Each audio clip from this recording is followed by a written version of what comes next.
Khotbah di atas bukit. Kamu adalah garam dunia, Matius 5 ayat 13.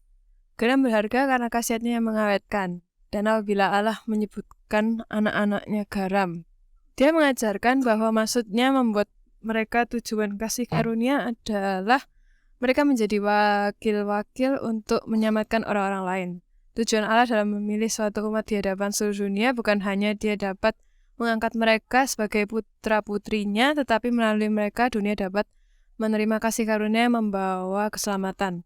Titus 2:11, ketika Tuhan memilih Abraham, ia bukan hanya menjadi teman khusus Allah, tetapi menjadi perantara dari hak-hak istimewa yang dirindukan Tuhan untuk diberikan kepada bangsa-bangsa.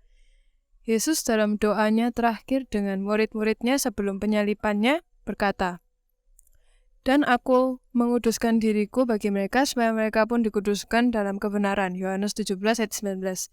Demikian juga orang-orang Kristen yang disucikan melalui kebenaran akan memilih sifat-sifat yang menyelamatkan, yang melindungi dunia dari kerusakan moral sama sekali.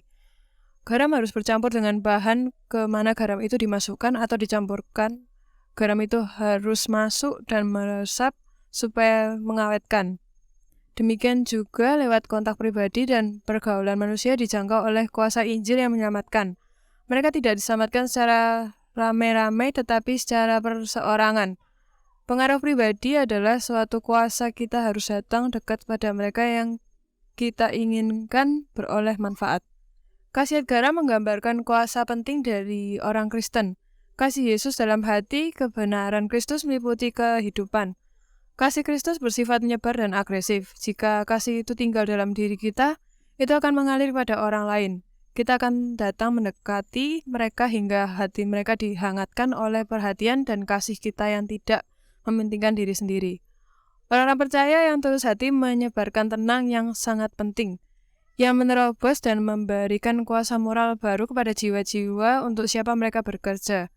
Bukan kuasa manusia itu sendiri, tapi kuasa Roh Kudus yang menyelamatkan pekerjaan yang mengubah itu. Yesus menambahkan amaran hikmat itu. Jika garam itu menjadi tawar, dengan apa ia diasinkan? Tidak ada lagi gunanya selain dibuang dan dijak orang.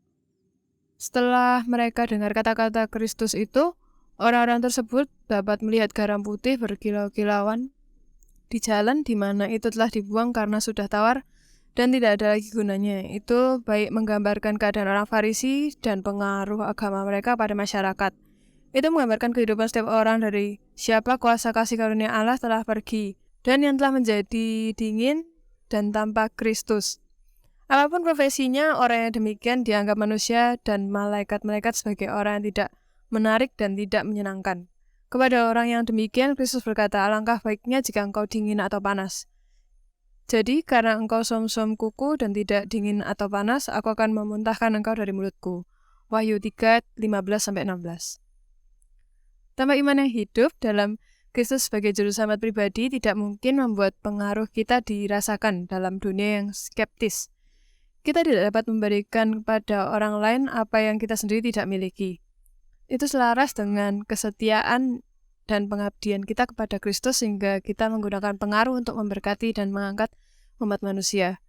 Jika tidak ada pelayanan yang sungguh-sungguh, tidak ada kasih sejati, tidak ada kenyataan pengalaman, tidak ada kuasa untuk menolong, tidak ada hubungan dengan surga, tidak ada khasiat Kristus dalam kehidupan.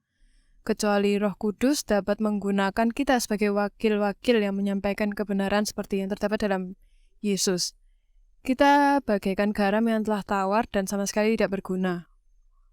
Oleh kurangnya kita memiliki kasih karunia Kristus. Kita menyaksikan kepada dunia bahwa kebenaran yang kita nyatakan supaya dipercayai tidak mempunyai kuasa yang menyucikan. Dan dengan demikian sepanjang pengaruh kita bekerja, kita membuat firman Allah tidak berhasil.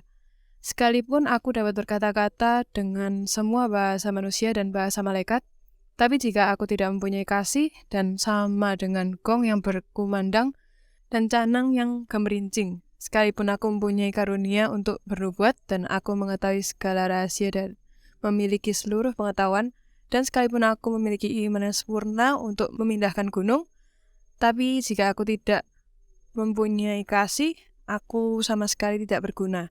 Dan sekalipun aku membagi-bagikan segala sesuatu yang ada padaku, bahkan menyerahkan tubuhku untuk dibakar, tapi jika aku tidak mempunyai kasih sedikit pun, tidak ada faedahnya bagiku. 1 Korintus 13 ayat 1-3. Apabila kasih memenuhi hati, itu akan mengalir kepada orang-orang lain. Bukan karena kebaikan hati yang diterima dari mereka, tapi karena kasih adalah prinsip perbuatan. Kasih mengubah tabiat, menguasai gerakan hati, menaklukkan musuh, dan memuliakan kasih sayang. Kasih itu seluas alam semesta dan selaras dengan para malaikat bekerja. Dihargai dalam hati itu mempermanis kehidupan dan mencurahkan berikutnya kepada sekelilingnya. Ini dan hanya inilah yang dapat membuat kita garam dunia.